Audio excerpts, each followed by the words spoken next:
I've seen, and maybe I'm just not, and this is just intuition, maybe not intuition, but just things that I've seen in my own personal life.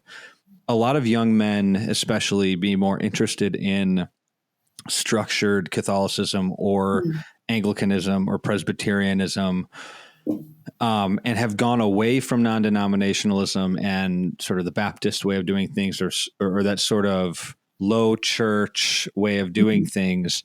And again, it's just from what I'm seeing. Obviously, the Catholics have actually had an uptick in their statistics according to this study, but I feel like in the wake of all of this postmodern crazy lack of structure, you have families breaking down, people don't even know there's no ideological structure. Everybody has very difficult time figuring out what is real and what isn't, and what is fake and what's true.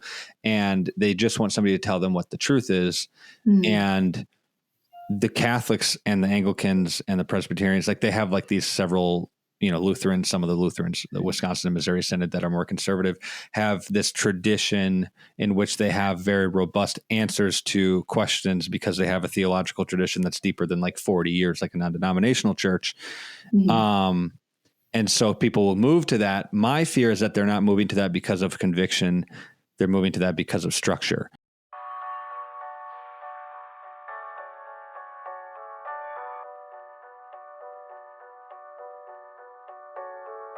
I'm here with Lauren Canterberry. I in my head, I thought it was cranberry for some reason, which is ridiculous. Lauren Canterberry. Yeah, that would have been. Anyways, you are a reporter for World News Group, World Magazine. You have been on this podcast before. We talked about how local news is dying, and now we're going to talk about how Protestantism might be dying. It seems like when you come on the podcast, we talk a lot about how things are dying, how institutions are dying. And actually, I know that it's like kind of funny, but it's also really interesting because what is happening to the United States right now is very weird. I think we're in one of the most interesting times in American history. And what we're seeing over and over again is massive institutional decline at levels like I don't think we've ever seen before in this country. And you've reported on a decent amount of it, and recently reported on this new religious landscape study that came out of the Pew Research Center on February 26th. Is when the study came out. And I thought this is interesting. We should talk about this because it's very telling. You always hear what pastors are saying and what denominations are saying, and all these people are getting saved. But then you look at the statistics and you're like, that doesn't actually seem like it's the case sometimes. Sometimes it is the case, but most of the time in recent years, I felt like there's a lot of, I don't want to say that people are lying in the church. Well, maybe I do. Whatever is happening there, you hear pastors say, just a lot of positive messaging out of the church, evangelical church, Protestant church. But then when I see the statistics, it seems like year by year, things are getting worse and worse. So it's kind of a weird thing happening. Anyways, let's get into the religious landscape study. Can you just sort of break the study down, explain, I think they do this yearly, right? And just sort of what the study is and what you found? Yeah, so they actually don't do this yearly. They don't. Okay. They do surveys kind of over the years, but they don't release an official full review of the study every year. The first time they ever did it was in 2007. And then they did it one other time. And then let me just double check that. I think that's... Sorry. Yes. Yeah. 2014 too, right? Right. Yeah, so okay. they release their results kind of about every 7 years. Sometimes there's a little bit more of a gap. So this is the third time they've ever released this large kind of overview of the survey. And one of the biggest things that jumped out and why I started looking into it was that in 2007, 78% of American respondents said that they identified as Christian. And that number dropped down to 62% in the most recent study. While, yes, we've kind of talked anecdotally about this decline in American Christianity, and pastors have said, we see people leaving the church, especially the younger generations. There's all this discussion around not being able to keep kids in church after they leave for college or a job or whatever it may be. This kind of solidified that trend that we've been seeing. But something that was really interesting was that we've been seeing it go down, but since 2019, it's somewhat leveled off. So it's still low, but it hasn't dropped drastically since. It also hasn't risen. And so something I was talking with a few pastors and experts about is they're kind of looking at this and wondering, like, is this just a stall and it's going to keep going down? Or is this more like a new normal? Have people found something to replace church and now this is going to be the new median? Because for a long time, there was a consistent in the 70s, that was the percent of people who identify as Christian. Are we now going to see that hover closer to 60%? So yeah, that was the big number that jumped out. Yeah. Well, I mean, so 78% was in 2007, right? I mean, if I'm looking at this right, 78%. Now in 2024, it's 63%. I think it's interesting from 2019 to 2020, you see like a 1%, it like kind of goes up, and you're just like, maybe like a couple people were like, okay, the world might end.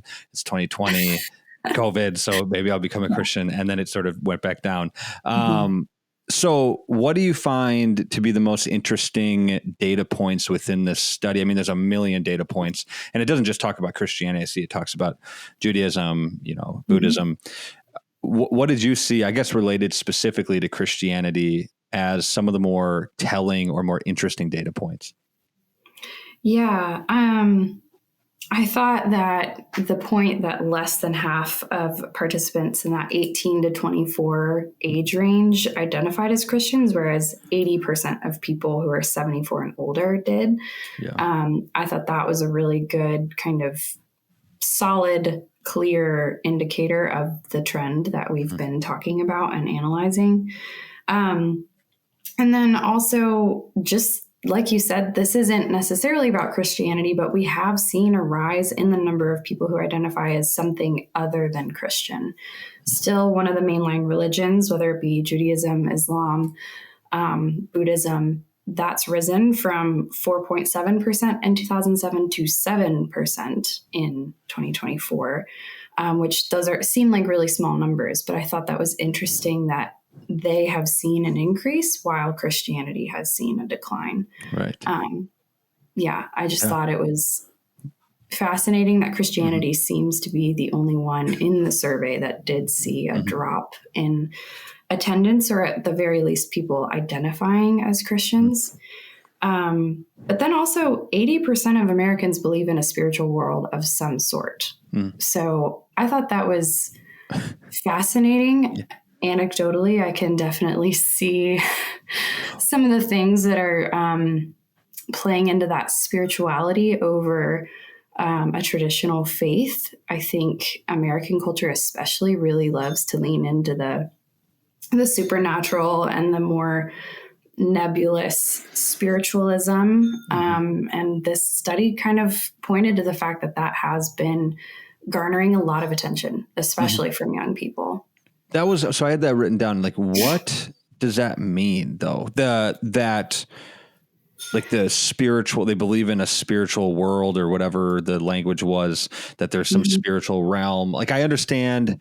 And I agree with you. Like, there's some things happening, because I feel like when I was a kid, there was the new atheist movement. There was a lot of, so you were getting to the tail end of the hyper rationalist. So we can just explain everything through science, ideology. And then as I hit high school and now coming into the 2020s, people have been more open to the spiritual realm, even in like popular culture. I don't know if you've been watching Severance, and I've been watching. So it's like the best show on TV. Although, like, disclaimer, I don't know where that show is going. It's very hard to tell like where it's going. So it could be totally pagan and evil. But as of right now, it's really good. And there's like a deep, interesting, weird spiritual aspect to it. Something that I don't think you would have seen in mainstream Hollywood media maybe 15, 20 years ago, and people being so interested and just so okay with the fact that there's something deeper to relationships, human interaction, even business, even ideology, than just sort of rationalistic or scientific facts or whatever you want to call them. So that is interesting. But what is this spiritual realm? What do people, does that even mean? I don't know if they actually have. Do they have a definition for that? They didn't get too deep into it in the study. I mean, one of the big points was 70% of people believe in an afterlife of some kind. Oh, So wow. clearly people believe either that we have a soul or they believe in some sort of reincarnation. Wow. But they didn't really break that down, what that spiritual world means. It was just that they believe there is something, there are forces outside of what we can see. Which I thought was really fascinating because, like you were saying, I also grew up with that hyper scientific lens of everything is rational, everything can be seen, things that can't be seen aren't real. So it has been really, like gravity, right? Yeah, Yeah, well, just like, exactly. yeah. Go ahead. I just that whole idea. I don't know how everybody got tricked into it because it's like even the things that we take as laws of physics can't be seen. Okay, anyways, Yep. you can go ahead. Sorry, that bothers me always about how do we get tricked by that for like 60 years? I don't know. I don't get it. But go I don't ahead. know. I mean, I think sometimes it's easier when you are a Christian and you recognize That's God's true. hand in those things because Yeah. I'm like, well, yeah, of course, that's how he designed it. But you got to. Right. They Totally. have to circle around and find a math equation to prove it, basically. Right. But And if you don't, you're a fundamentalist and you're stupid. Okay. Right. We'll move. So but keep going. I'm actually sorry for interrupting. But go ahead. No, you're good. No, I just think it's been fascinating to see. I guess people kind of recognizing that there is something beyond themselves. But maybe because at this point, culturally, we've said that Christianity can't be that faith in God is legalistic or it's too restrictive.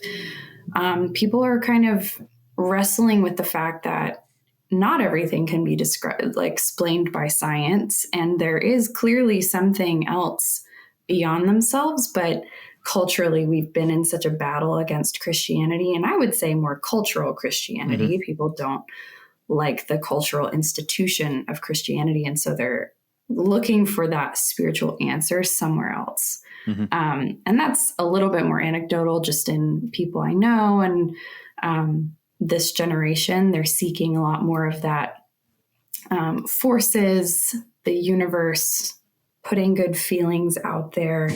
So I'm not sure. I'm hopeful that eventually that will signal like a turning around as people see that Christ is that thing that they're looking for. It might just take some time, but I don't know. I mean, some experts think that we're just kind of in a new normal of what American culture is going to be, with this people walking this line between not seeking a traditional religion, but wanting to believe in something outside of themselves.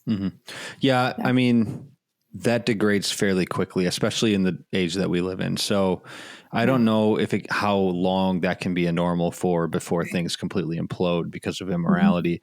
That said, I felt like one of the more interesting breakdowns within this study was the long-term trends of religious identification within Christianity. So you look at net Protestantism and then versus Catholicism from 2007 to 2023-24. And obviously it gets a little bit tricky with Protestantism because there are so many streams within Protestantism. And so it's hard to say, that's why, like when we say the word Christian, it's very difficult because there are certain denominations within that would claim to be Christian that are just not Christian. And so, but the studies like Pew Research, they don't really care about the doctrine. They just care about the identification with the sort of term Christian. Can you break that whole thing down? So the net Protestantism versus Catholicism, but then also breaking down Protestantism itself, there's even more research, more data points within that. Yeah. I didn't get too deep into that aspect of it, but I will say, sorry. No, you're good. No, you're pulled up. Yeah. No, I should have. Yeah, you're good. You're good. No, you're good.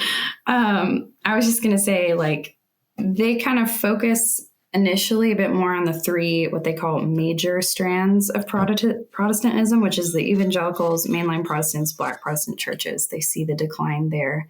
Yeah. Yeah. Actually, do you have Let me find that exact number because I don't want to comment on it without it in front of my eyes. Yeah, no, that makes sense. It's very detailed. Yeah. The Pew Research. Yeah.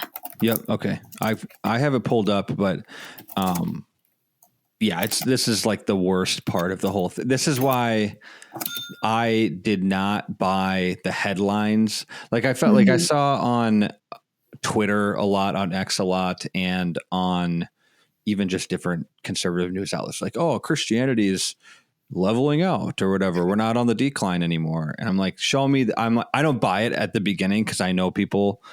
I know I've talked to real human beings, and it does not seem like that is what is happening. So intuitively, I was like, this is not happening. And then I went in and I realized, oh, it's actually not technically happening. It's the only I don't want to call it denomination. The only sector of Christianity that is actually happening for would probably be the Catholics. Mm-hmm. Everywhere else, it seems like there's just continual decline. Other than a 0.9% uptick in non-denominationalism. But I don't know, like, again, I could go to 100 non-denominational churches here in Madison, Wisconsin that have gay pride flags out front. So what does that mean? What actually is a non-denominational church? Like, you don't have any doctrine. There's nothing that sort of holds all of them together and actually points to a legitimate Christianity. And so I don't even personally care what the statistics are for non-denominationalism, because I think generally speaking, it's been compromised across the board. There are still non-denominational churches that are Christian, but a lot of them have gone along with the culture because they've sort of been birthed out of a schismatic ideology in which you break away because you don't like something about another denomination. And so they kind of go along with cultural trends. And so I'm like, yeah, that makes sense. If they're going to have if anybody's going to have an uptick, it's probably going to be the non-denominationalists, because they're very fluid in their doctrine. And that's what young people like. They like to have no rules and no doctrine, and no obedience to the Christ or anything like that. So anyways, did you get that pulled up? You don't want to like say something that's just not on the study, because then it sounds really bad. So it's good that we get this all figured out. I am bummed out that Anglicanism's not on the rise, though. I really thought we had a chance. I mean, it might be, and that's just, well, it should be. Like, it technically should be. Keep in mind too, the survey only went through like part of 2024, so there's some months, true. Right? So then I'll just say that Anglicanism is on the rise. There you go. Because that's the more optimistic way. Look, out of all of them, other than Congregationalists, which is like, what Jonathan Edwards was a Congregationalist, like the 1700s. Yeah. It's like, I don't know any Congregationalists. So other than them, the Anglicans are doing well. But again, this is Pew. Like, Pew Research is saying that Episcopalian and Anglican can be categorized together, and it can't. Episcopalian is totally liberal. Like, they're the most liberal church in the entire country, whereas North American Anglican Church was started basically by J.I. Packer, who is the exact opposite of what the Episcopalian Church believes. And it's very, very doctrinally conservative and reformed. And so this is what you get. I feel like this is what you get when you have secularists do a study on Christianity, because they have no idea how to make these distinctions. Were you able to find this? Yes, I've got it pulled up. Okay. Sorry. No, you're good. I might listen back to that and see if there's anything good there. But this is just to what you and I were just talking about. There are, and I like Eric Metaxas. I don't know if you know Eric Metaxas. I think he's written a lot of books. He wrote a biography on Martin Luther, one on William Wilberforce, and then one on Dietrich Bonhoeffer, which the movie was based off. And he also wrote a book called, what was the book called? A Letter to the American Church or something like that. And he basically, and he says this stuff all the time, he talks a lot about how it is very hard to find, like, the church in America today is almost indistinguishable from the German church right before the rise of Hitler. The German church, so like, this is how liberal Germany was. Even Dietrich Bonhoeffer, who is a hero of the faith, he's a genuine Christian, I think, he didn't really even believe in the inerrancy of Scripture, and he was like a kind of a conservative theologian of that time, a kind of a traditional theologian, and he was the most convicted theologian of that time. And so they were like, replacing all of the crosses in these churches with swastikas. And the church was like, we don't want to get political. We're not going to talk about the political. It's like, you are political. You have a swastika right behind you while you preach. So to what you're saying about, millennial Christianity, I don't know what else. I don't know how else to categorize it. Maybe just postmodern Christianity, the idea that, like, I believe in this Jesus that I've manufactured in my head that isn't like the one in the Bible, who is basically a social activist for Democrats.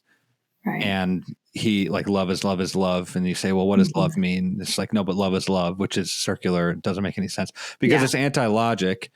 That is totally destroying the church. And I think that these statistics are showing that in some capacity, because I don't think it's just non-denominationalism. I think it's actually infiltrated all of the mainline Protestant denominations. I don't know any denomination within Protestantism that is unequivocally standing up against some of the insane progressive ideology of our time. There's a lot of people who are just standing back, a lot of pastors who are like, I just want to preach the Bible. And you're like, yeah, well, babies are being murdered and kids are being cut up. So maybe we should talk about that. So okay, you have that trends in size of Protestant denominational families, and basically non-denominationalism is the only one that has a plus. What do you, I guess, so you report on stuff all the time, and you're looking at the church, you're looking at trends within the church, you're looking at the political stuff. And I don't report on things like you do all the time. That I just sort of look at things and then I just like make opinions about it. Do you have any sort of inclination as to why Protestantism seems to be on the decline? And we just talked a little bit about it, but do you have any idea, any ideas, anything that you've picked up at when looking at the study or even just in your reporting? Yeah. I mean, I think a really big factor, and we've touched on this already, but just the loss of the younger generation. Protestant churches especially have had a really hard time keeping young people in the church when they leave their family.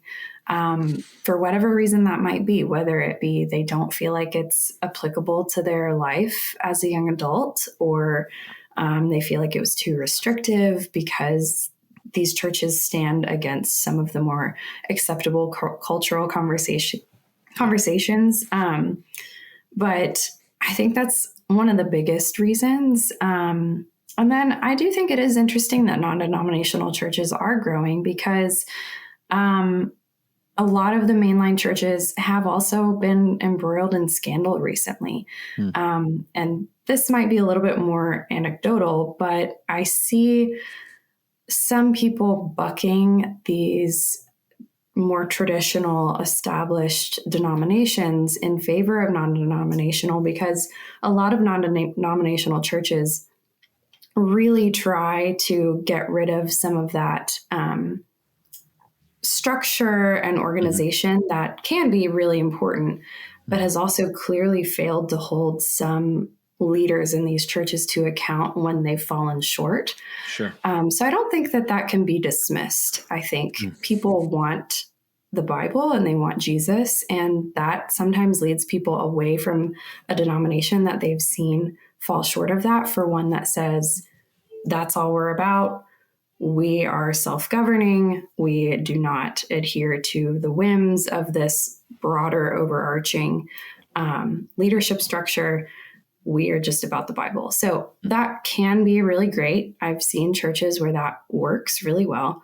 But of course, there is a risk there without that additional accountability. So that's my 2 cents on that side of things. But overall, people leaving Protestant churches, I mean, just the simple fact of where we are culturally, with a lot of conversations around homosexuality and abortion and transgenderism and even politics. I mean, the second people get an inkling that their pastor maybe doesn't hold the same political opinions as they do, they leave.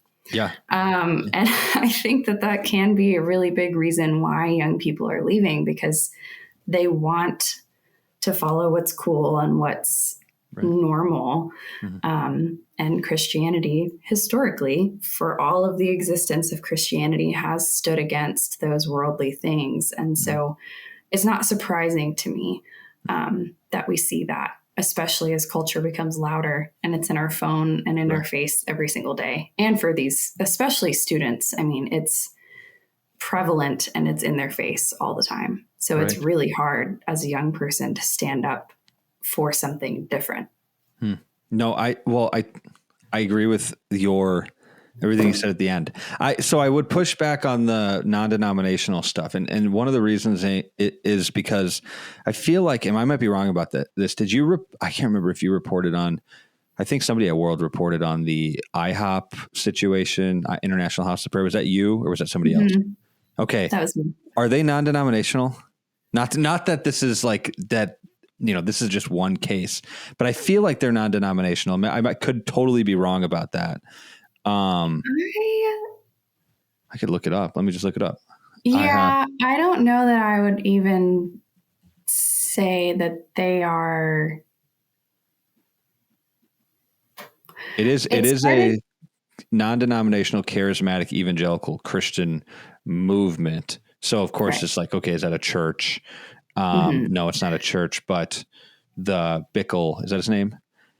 That dude was like preaching and like millions of people were watching his sermons. I feel like a lot of the massive scandals, or you have the one with Carl Lentz in California a couple of years ago, which everybody should have seen that coming. I mean, it's like you're wearing skinny jeans and like unbuttoned shirts out to preach. I'm sorry. Like that to me is what is that? Why are we doing that? That's crazy. I'm leaving a church if my pastor comes out dressed like that. I'm sorry. But I feel like in the non-denominational realm, there has been some pretty massive scandal. Ravi Zacharias, I always get this wrong. Zacharias, is it? I don't know if there's an S. That happened after he died. Well, it came out after he died. And you're right. Like within Catholicism, there's been some really bad structural manipulation. A priest, is caught in, molesting children and then is not removed or even prosecuted, is just sort of moved to a different city or something like that. And that's really bad. I've seen, and maybe I'm just not, and this is just intuition, maybe not intuition, but just things that I've seen in my own personal life. A lot of young men, especially, be more interested in structured Catholicism or Anglicanism or Presbyterianism, and have gone away from non-denominationalism and sort of the Baptist way of doing things, or that sort of low church way of doing things. And again, it's just from what I'm seeing. Obviously, the Catholics have actually had an uptick in their statistics according to this study. But I feel like in the wake of all of this postmodern crazy lack of structure, you have families breaking down, people don't even know there's no ideological structure. Everybody has very difficult time figuring out what is real and what isn't, and what is fake and what's true. And they just want somebody to tell them what the truth is. And the Catholics and the Anglicans and the Presbyterians, like they have like these several, Lutherans, some of the Lutherans, the Wisconsin and Missouri Synod that are more conservative, have this tradition in which they have very robust answers to questions because they have a theological tradition that's deeper than like 40 years, like a non-denominational church. And so people will move to that. My fear is that they're not moving to that because of conviction. They're moving to that because of structure. And I think that structure is in association with true biblical hierarchical conviction. That said, I don't think you should become a Christian just because you want structure. I think you should become a Christian because you want Christ for what he teaches. So I don't know. I mean, is there any legitimacy to that? I don't think the statistics really show that. So I could totally be wrong. Do you have any opinions on what I just said? Well, I mean, the statistics do show that young men specifically, are staying in and coming back to the church in larger numbers than young women. I mean, Barna just released a study that shows that. I think they focus a bit more heavily on Protestant churches, but it is definitely clear that young men especially are seeking out faith, they're seeking out structure. We also saw that with the election. I mean, young men grew more conservative, Right. whether that be purely a structure thing or just feeling like the culture has completely turned against young men and told them that they are the reason we have problems in society. Right. Thankfully, a lot of young men are seeking faith in an alternative to that. So I think that's a really great conversation to have, and one that's maybe a little bit outside of this study, but I mean, the difference between young men and young women and what culture tells each of them, and then how that's forced some to the church in some way. I mean, that's really fascinating. I mean, in regards to the structure, I think you're right. I think people do want that structure. They want solid, clear answers that don't change. And in some ways, the Catholic Church offers that. We have seen in some situations they have changed their stance on things. But I think possibly the turn towards non-denominational churches is just a difference of reaction to that lack of clear faith. And maybe these non-denominational churches do focus a little bit more heavily on the worship side of things, the Bible reading side of things, a bit more of that, what I would say, soft parts of faith, whereas the Catholic, Anglican, Lutheran churches are a little bit more structured and focused on making sure that people are rooted in truth through these structures and liturgy and things like that. So I don't know that the two have to be mutually exclusive. I think it seems like people are different and they respond to seeking faith differently.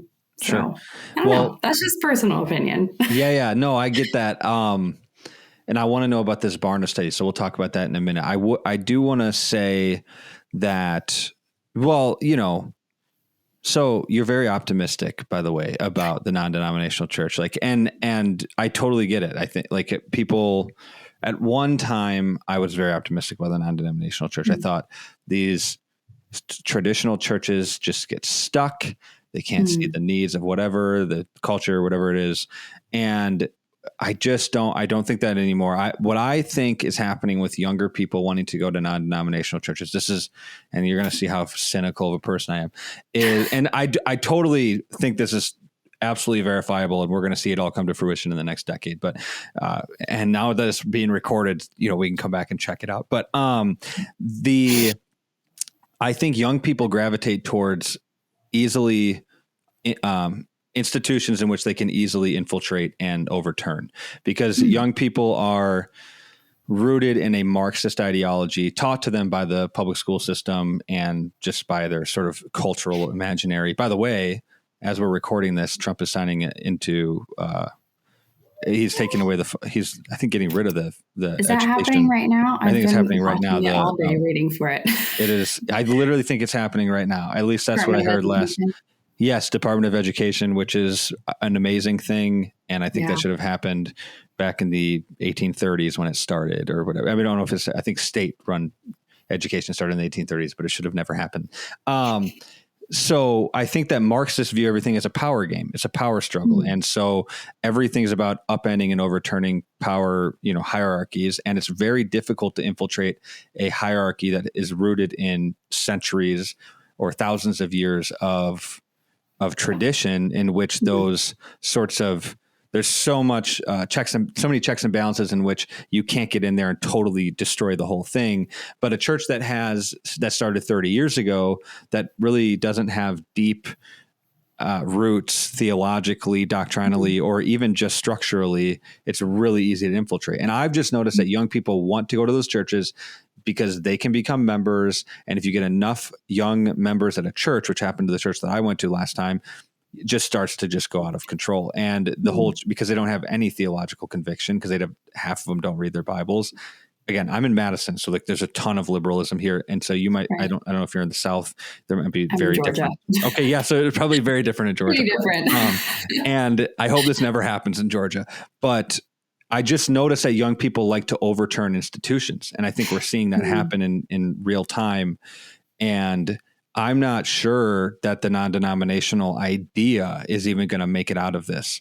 I think that at some point people are going to be like, wait a second, I don't think that this works.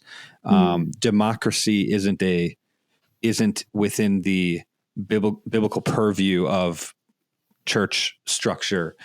Paul was very much like, here's the elders, here's however you want to, translate that, elder, bishop, whatever it is. Here's the structure, here's the authority, and they are governed by God, but they're instituted and chosen by the church planter, the apostle who sent. So I don't know, like, and I totally hope that I'm just a terrible person and I'm just being totally like contrary and or whatever it is. But I'm seeing young people try to get into institutions and upend them and overturn them because no matter how secular a culture is, there's still this desire deep down, I think, to sort of make some sort of interesting or awkward appeal to morality or to truth because we live in a world that God created and you can't really get away from that. And so if you can go into those institutions that are quote unquote Christian and sort of remake them in your own image, then you can still feel like you're a Christian while actually not being one and just give lip service to it. I don't know. Is that very pessimistic? Maybe it is. I don't know. I definitely do tend to the optimistic, but of course I'm a journalist, so I do have to consider that I might not be correct in my hopes. But yeah, I mean, I think you're right in the sense that young people want to be involved. Definitely this generation and Gen X really want to be leaders. And I think that can be a really good thing. What's really interesting, and we talked a little bit about this before we started recording, was just that young people, kind of this current generation, Gen X, or Gen Z, sorry, there's this interesting split happening between the older Gen Z and the younger Gen Z, where older Gen Z is following that more millennial, they want their cake and eating it too. They want to have these cultural beliefs, these cultural morals, but still kind of be in a church and find leadership there and take Jesus as a soft, loving psychologist. Psychologist, activist, whatever you might say. And they just want it for that. They maybe just want it for the community that it gives. Whereas we are seeing the Z actually is pursuing faith and they are more interested and they are asking more questions. I spoke to one pastor who was saying that the kids who are just now kind of in high school, entering college, there's more of a hunger there to actually know who Jesus is. And just overall thinking about that, I think it really points to the importance of, yes, evangelism. We need to be strong in our faith. We need to be willing to share our faith and know that this is true and this is right, that we tell people about Jesus, but also really focus on the young people in our lives and focus on making sure that they are biblically grounded before they leave the home. Because I think if we do a better job of that, we can see that desire to be leaders and be involved in the local church maybe have a different effect and not just be like a takeover of these churches and be more of a groundswell of either going into these non-denominational churches and making them stronger or going into some of these more traditional backgrounds and continuing to see them grow.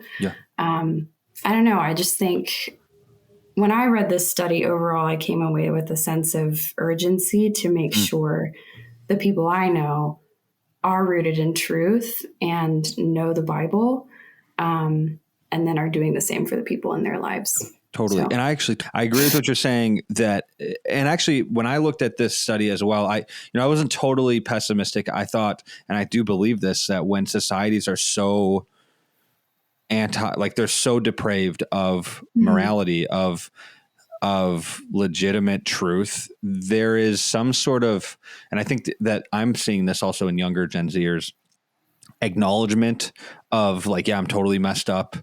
and I'm doing terrible things on my phone. And I'm like, they're all addicted to porn. Like there's such a secret, and we're in a totally bizarre, unique time in human history in which most sins are incredibly secret. Nobody's ever had the ability to keep things as secret as they are now. I mean, when Facebook came out, you saw a massive uptick in affairs, because how you used to have to like go to work and like develop a relationship with someone to have an affair. Now you just go on your phone and do it. It's very easy and a lot faster. Yeah. And so there's so much more depravity. It's happening at a very, very alarming rate. And I think a lot of young people that are not millennials are sort of Gen Zers, even younger Gen Zers are sort of like, yeah, I know, like I'm doing this. I don't know how to stop, and I'm messed up. I feel messed up, but that's good. To me, that's good. Cause at least they're not trying to lie about the fact that they're messed up. And then when like the first step in the gospel is realizing I need a savior, I can't do this on my own. So if we're already there, then great. Because I feel like that was such a difficult thing when I talk to millennials, even in my family, even people that I know, that the idea that you're depraved and you deserve to go to hell, like that is, there's just an utter disconnect. There's just nobody can like, how could a good God send me to hell? It's like, you're holding yourself way too highly if you think that that's the case. And so, so I'm with you. Yeah. Sorry. No, I'm with you. I'm totally with you. Yeah. Go ahead. Yeah. I was just going to say too, there's another study that came out at the end of last year that showed Bible sales are increasing specifically among young people. And I spoke with someone who works with that group that did the study. And basically they said rising anxiety, depression, and just sense of fear about the world and just about yourself is a big factor in why these young people are seeking the Lord. And just like you're saying, you have to recognize that you can't fix yourself and you can't fix everything that you're seeing that worries you before you can fully trust the Lord to do that. So I thought that was really encouraging. Yes. Again, I am an optimist. So no, but hey, look, anybody having a Bible is great. Like if you have a Bible and you're reading it, that's an amazing thing. And we should never discourage anybody from reading the Bible. Even Christians have gotten mad about like Jordan Peterson. And I get Jordan Peterson is a psychologist. It's hard. So I've read his book, We Who Wrestle with God. There's some points within that book that I'm like, holy cow, this is actually really good, helpful insight, like theologically accurate. And then some things I'm like, I think this is a full on heresy, and I don't know if I should even have read that. But this, like, simply that he has gotten more young people to be interested in reading the Bible, I think the power of the word, the power of Christ is much more powerful than a false interpretation or something like that. And so if you get somebody to go read the Gospels, even if they got into it through this sort of psychological lens, then I'm fine with that. That doesn't mean that we need to pursue within the church how to psychologically interpret the scriptures, because that doesn't make any sense. Like we don't do bad things to bring about good. We just do the good thing. But totally, I'm with you. I'm interested in this Barna study. So you sent this over. I haven't read through it at all, but you've looked at it a little bit. Like, what is it? Is this saying Barna's Christian, right? And so they've probably got a bit of a different way of doing things. So what are they saying over at Barna? Yeah, so Barna is a Christian research organization, and they release their State of the Church annually. And something that really stuck out is that weekly church attendance among U.S. adults has risen to 32%, which is still only a third. Sure. And it sounds low, but it was even lower in 2017. So they've done other studies that showed a third of Christians only go to church once a month, which is really upsetting. But I think this is kind of a good early indicator of maybe people coming back to the church. One of the pastors I talked with did say that even though we saw this really big decline with millennials, some of them are coming back, especially now that they have kids. So those are the like very early signs of potentially we're not in a new normal. Maybe people will be coming back.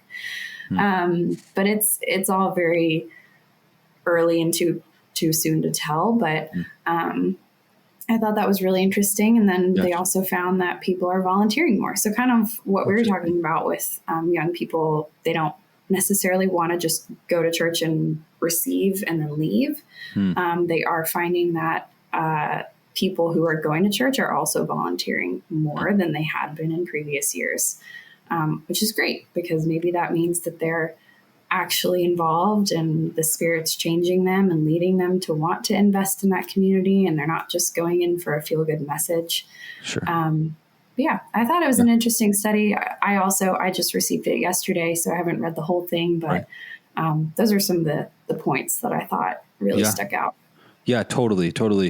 And I want to look into it too, because I haven't read any of it, but the question that people might be thinking is, okay, you talk about all these statistics and that's great. And it's hard to tell exactly where things are going to go next. Like that's what it feels like about everything in the world right now. Like what's going to happen tomorrow is a mystery, but what does this actually have to do with, I don't know, why talk about this as Christians? What does this actually have to do with us as Christians, or what are these statistics supposed to tell us about ourselves, or about what we should aim to do in the future? I guess I've got opinions on that, but what do you think when you read these? And I know you mentioned that you feel optimistic that you need to be more encouraging of people to read their Bibles and things like that. But when you read this, and you also are interacting with news constantly, so you're seeing, probably bad things, some good things, probably a lot of bad things, a couple of good things. What is your first intuition as far as, okay, what does the church need to do? Because especially Protestant, let's just say, what do Protestants need to do? Yeah. It's hard. I know. And I didn't send you any questions beforehand. No, it's a good question though. I think, to me, it was just putting clear numbers, and I like statistics. I'm a reporter. I like solid numbers you can report on. But it was just kind of solidifying the trends that we've been hearing of young people leaving the church. People are abandoning Protestantism. Young men are coming into the church more than young women. And this growing sense of spiritualism and kind of that trend among the younger generation. In response, I think it's important for Christians to know where the culture is, but I don't necessarily think that it changes how we are called to live in it. The Bible is so clear in what our role is. It's to love God, love people, and make Jesus known. If anything, I think that this should be encouraging that there is at least some spiritual hunger going on in America, whether it be misplaced or not. Right. And maybe that's the thing that someone needs to feel more comfortable sharing their faith with someone that they know who's kind of in that more nebulous area. But I just think it's a good reminder of the fact that even if your community is a bubble, I live in the South, so I can take it for granted a lot of the time that like most of my friends are Christians, but this is just a good reminder to me that I live in the world and the world is not following Jesus. And I need to be making sure that what I do is serving him, and the people I speak to, that they hear him through me, which sounds not super clear and tangible, but I just think that when we read studies like this, it's a good indicator that, we do still have something to do here. We are still serving God in his world, and he still calls us to share the news about Jesus, even if we feel like everyone around us already knows. Yeah. If that makes sense. No, that's totally true. Matthew 7 is clear. Not all who say, Lord, Lord, will enter the kingdom of heaven. He says, depart from you who practice lawlessness, for I never knew you. And that's sort of a good reminder. Probably, I've never lived in a place where everybody is a Christian, but that's probably a good reminder for people in those areas. And then on the contrary, there's all of this talk in the Bible about worldliness and being in love with the praise and approval of men.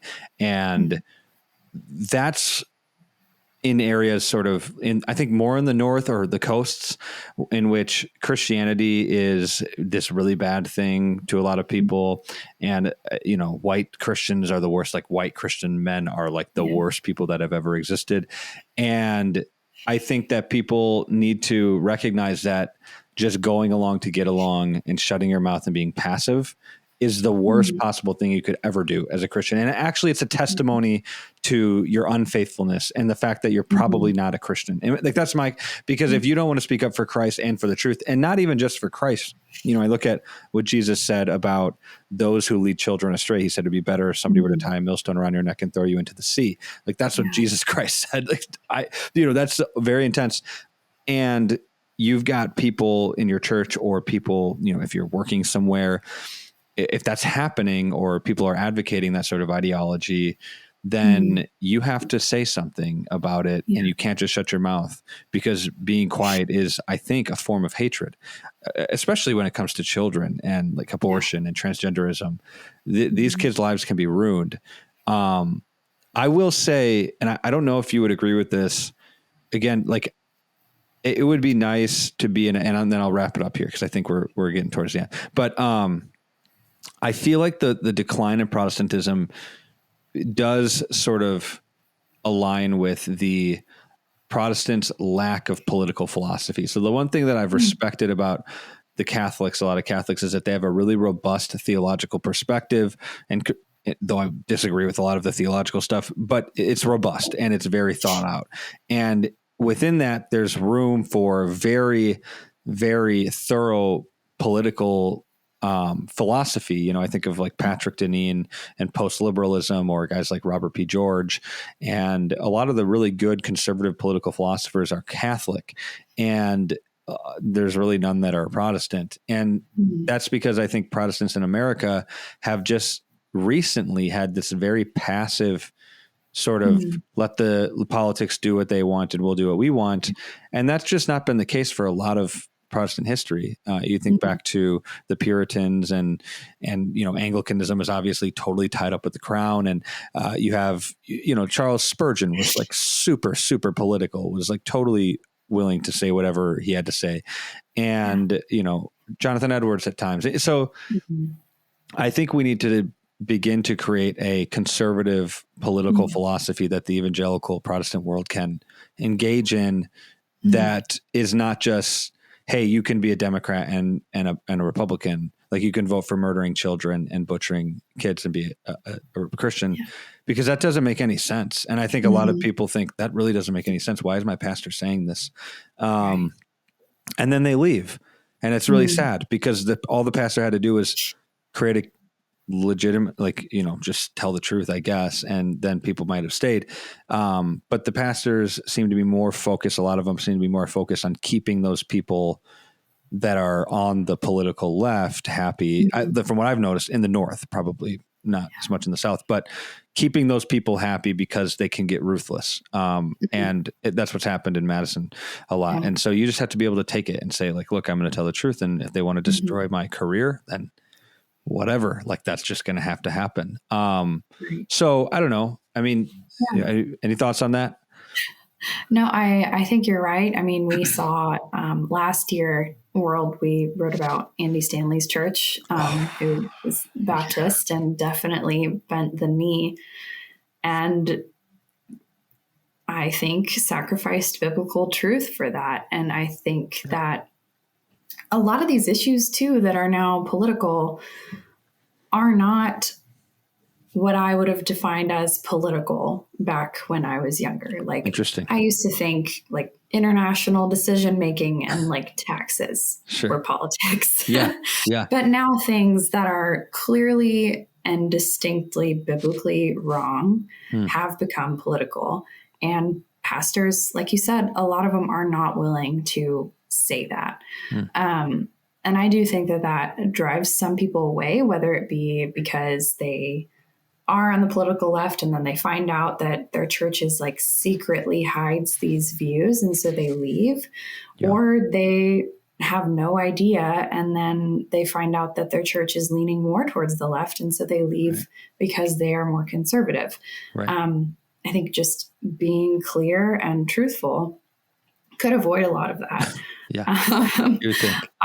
Like I said, though, I mean, I live in the South. I go to a non-denominational church, and I have seen those churches seem to be more willing to be politically vocal. Wow. I know that that's probably different in the North, because just completely different cultures down here. But it seems like here, not being beholden to the larger overarching leadership structure, there's not really someone they would get in trouble with for saying something that is biblically true, but maybe politically not. So is that because the Southern Baptist Convention is popular down there, and that's kind of sliding in a left direction? Could that be?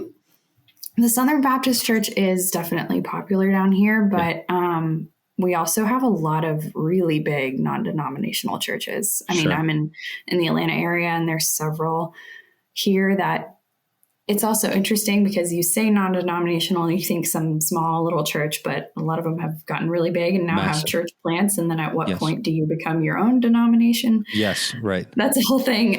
Right. But yeah, I think just that desire to keep the peace is part of why people are leaving. Yes. I mean, Jesus was not willing to lay down and just like accept the things that people were doing in the church because he didn't want to ruffle feathers. Yeah.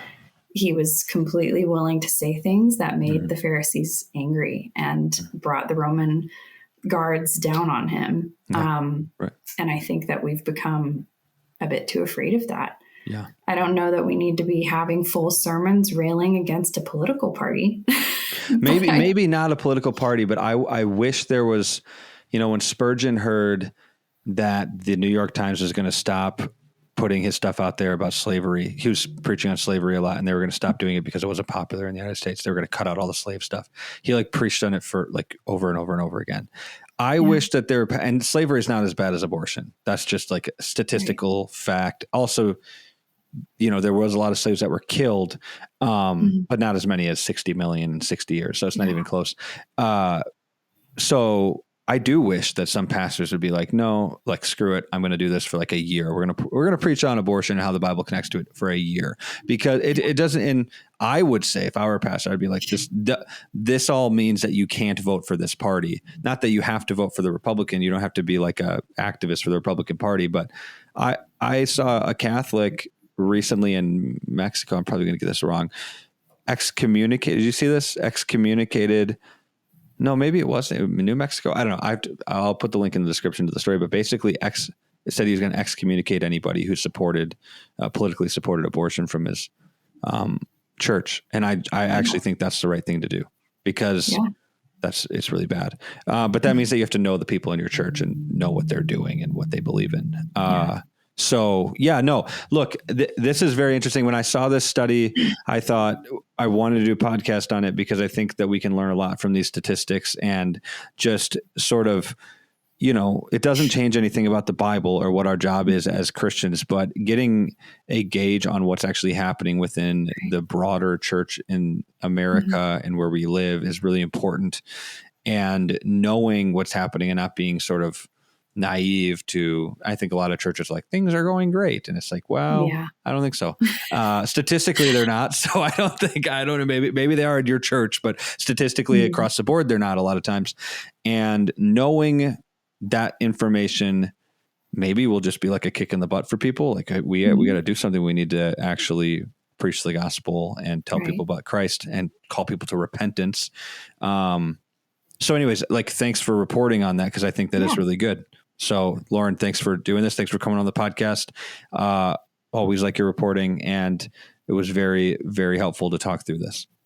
Yeah, definitely. I think there's always more to unpack with a study this big, but I really appreciated it. And I think it's a conversation worth having, because like I said, we live in this culture.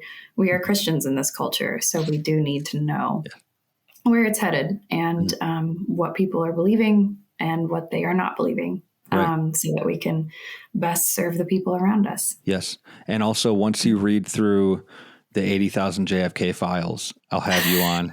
I want to know, I want somebody to read through those and I know you said that you're not reporting on that, but I'm very interested. I think I used to not be into all the conspiracy theory stuff, and I'm not. I really am not, generally speaking, but things have gotten so weird in the United States that I'm sort of like, okay, maybe the CIA did kill. Look, I saw some stuff in the documentation that has been circulating that is saying, like, where one of the, and I'll link to it because I'm going to botch this story, but basically one of the higher up CIA agents after the assassination attempt, like, fled to his friend's house in New Jersey, was basically said to his friends that he was scared because he knew that there was a small group within the CIA that had just killed the president. And then 6 months later, that guy was found shot and killed in his Washington apartment. And the verdict on that was that he had committed suicide. And that is sort of a excerpt out of a magazine that nobody ever really has heard of, that is in the JFK files that was actually documented. And so you're sort of like, what in the world is that? And so anyways, when you read all of the 80,000 pages, let me know, and then we can do a podcast on it. So if I do, or if one of my coworkers, I have a few coworkers who are pretty into this, so I'll definitely point them your way. Good. I'm very interested in it. So, all right.